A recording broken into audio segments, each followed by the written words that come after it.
Good morning बच्चों। कल हमने लखनवी अंदाज में पढ़ा था कि किस प्रकार जब लेखक सेकंड क्लास के डिब्बे में जाते हैं तो वहाँ पर देखते हैं कि पहले से ही एक नवाब साहब मौजूद थे। नवाब साहब ने लेखक से बात करने में किसी प्रकार की कोई दिलचस्पी नहीं दिखाई। अब जो लेखक हैं वो भी आत्मसम्मान में चुप बैठ जाते हैं। थोड़ी देर के बाद नवाब साहब लेखक से खीरा खाने के लिए पूछते हैं। अब आगे की कहानी देखिए। नवाब साहब ने फिर एक पल खिड़की से बाहर देखकर गौर किया और दृढ़ निश्चय से खीरों के नीचे रखा तौलिया झाड़कर सामने बिछा लिया। सीट के नीचे से लोटा उठाकर दोनों खीरों को खिड़की से बाहर धोया और तौलिए से पोंछ लिया। जेब से चाकू निकाला, दोनों खीरों के सिर काटे और उन्हें गोदकर झाग निकाला। फिर खीरों को बहुत एहतियात में सावधानी से छीलकर फाकों को करीने से तौलिए पर सजाते गए। करीने से अर्थात तरीके से। लखनऊ स्टेशन पर खीरा बेचने वाले खीरे के इस्तेमाल का तरीका जानते हैं। ग्राहक के लिए ज़ीरा मिला नमक और पिसी हुई लाल मिर्च की पुड़िया भी हाजिर कर देते हैं। तो बच्चों, एक बार इससे संबंधित प्रश्न आया था कि लखनऊ स्टेशन पर खीरा बेचने वालों के खीरे के इस्तेमाल का क्या तरीका है, किस प्रकार से वो खीरा बेचते हैं। तो ये छोटी छोटी चीज़ें हैं जिन्हें आपको ध्यान में रखना चाहिए। तो वो क्या करते हैं कि ग्राहक के लिए ज़ीरा मिला नमक और पिसी हुई लाल मिर्च की पुड़िया भी खीरे के साथ देते हैं। ये उनके खीरा बेचने का तरीका है। तो ये सिर्फ 2 लाइन में आ रहा है, लेकिन इससे संबंधित प्रश्न आ चुका है, तो इसलिए मैं आपसे बार बार कहती हूँ कि जब आप रीडिंग लगाते हैं तो किसी भी लाइन को नज़रअंदाज ना करें। आगे देखिए। नवाब साहब ने बहुत करीने से खीरे की फांकों पर ज़ीरा मिला नमक और लाल मिर्च की सुर्खी बुरक दी।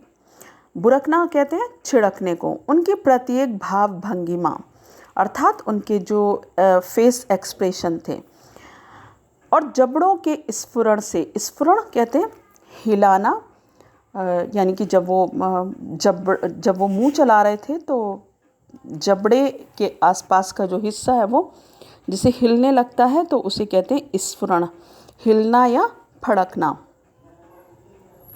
तो उससे स्पष्ट था कि उस प्रक्रिया में उनका मुख खीरे के रसास्वादन की कल्पना से प्लावित हो रहा था। प्लावित होने का अर्थ है मुंह में पानी आना। अर्थात अभी उन्होंने खाया नहीं था, केवल उस पर नमक मिर्च ही डाला था और नमक मिर्च डालने के बाद ही उनके मुंह में पानी आने लगा। हम कनखियों से देखकर सोच रहे थे। कनखियों से देखना, पहले भी आया है ये शब्द कि तिरछी दृष्टि से देखना या नज़र बचाकर देखना। मियाँ रईस बनते हैं लेकिन लोगों की नज़रों से बच सकने के ख्याल में अपनी असलियत पर उतर आए हैं। नवाब साहब ने फिर एक बार हमारी ओर देख लिया। वल्ला, शौक कीजिए, लखनऊ का बालम खीरा है। अब देखिए किस प्रकार के खीरे की बात हो रही है यहाँ पर, लखनऊ के बालम खीरे की।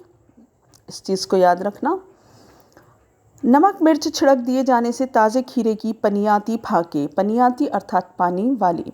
वैसे भी खीरे में आपने साइंस में पढ़ा होगा कि खीरे में पानी की मात्रा बहुत अधिक होती है, तो उसकी जो पनियाती फाके थी यानी कि उससे पानी टपक रहा था।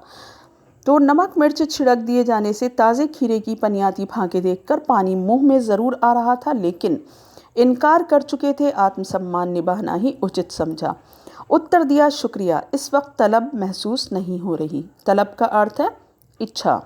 मैदा भी ज़रा कमज़ोर है अर्थात लीवर कमज़ोर है। किबला, शौक फरमाएं। तो इसका भी ध्यान रखिएगा बच्चों। एक बार ये प्रश्न आ चुका है, बोर्ड में भी ये प्रश्न आया था कि लेखक का मन खीरा खाने के लिए कर रहा था, लेकिन इसके बावजूद उन्होंने खीरा खाने से मना कर दिया। तो इसका क्या कारण है?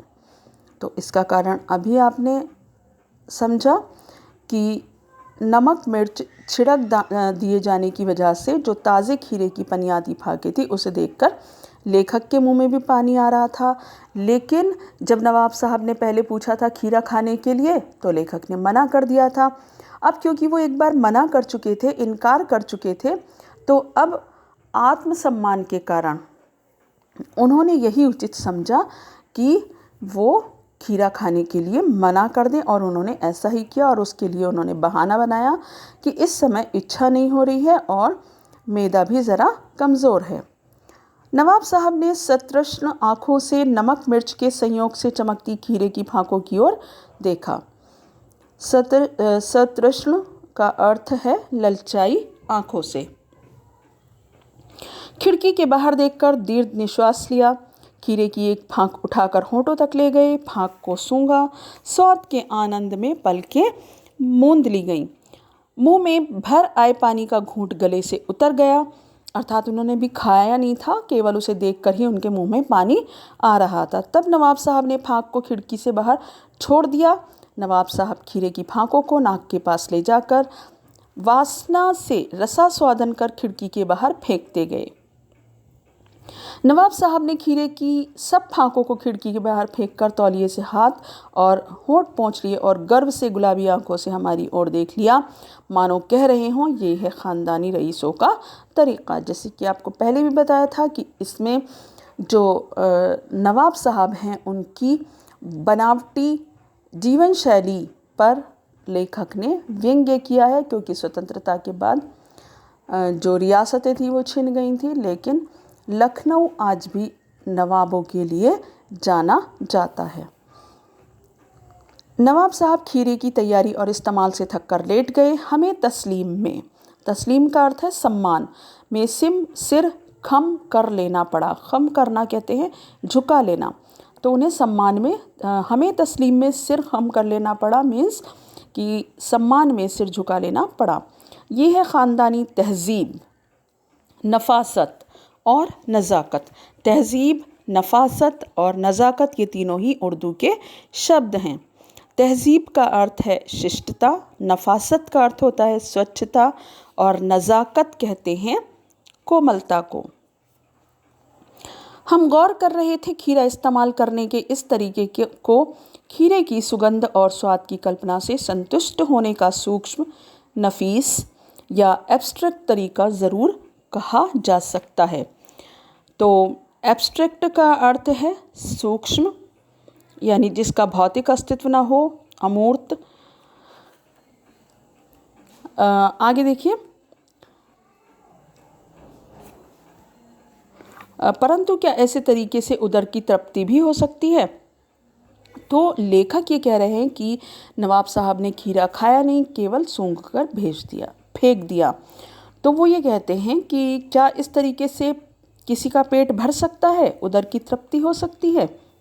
नवाब साहब की ओर से भरे पेट के ऊंचे डकार का शब्द सुनाई दिया और नवाब साहब ने हमारी ओर देखकर कह दिया, खीरा लजीज होता है। लजीज उर्दू शब्द है जिसका अर्थ होता है स्वादिष्ट, लेकिन होता है सकील। सकील का अर्थ होता है देर से पचने वाला। तो कहते हैं कि खीरा स्वादिष्ट तो होता है लेकिन देर से पचता है, नामुराद में मैदे पर बोझ डाल देता है, यानी कि इसे खाने के बाद पेट में भारीपन हो जाता है। ज्ञान चक्षु खुल गए, पहचाना ये हैं नई कहानी के लेखक। अर्थात नवाब साहब ने खीरा काटा, सूंघा और केवल सूंघ कर ही फेंक दिया, और उसके बाद उन्होंने इस प्रकार से डकार ली जैसे कि उनका पेट भर गया हो। तो इससे जो हैं लेखक के ज्ञान चक्षु खुल जाते हैं और वो ये कहते हैं कि खीरे की सुगंध और स्वाद की कल्पना से पेट भर जाने का डकार आ सकता है, तो बिना विचार, घटना और पात्रों के लेखक की इच्छा मात्र से नई कहानी क्यों नहीं बन सकती? ये एक प्रश्न भी है जिसका उत्तर मैं आपको कल बताऊंगी। तो प्रश्न यही है कि क्या बिना विचार, घटना और पात्रों के नई कहानी बन सकती है? तो लेखक ने ऐसा इसलिए बोला क्योंकि उन्हें लगता है कि यदि कोई व्यक्ति बिना खाए केवल सूंघकर और सुगंध से पेट भर सकता है, तो क्या कहानी लिखने के लिए पात्रों की आवश्यकता होती है? क्या बिना कथ्य के कहानी लिखी जा सकती है? ये प्रश्न अंत में लेखक ने छोड़ दिया है, जिसका उत्तर हम आपको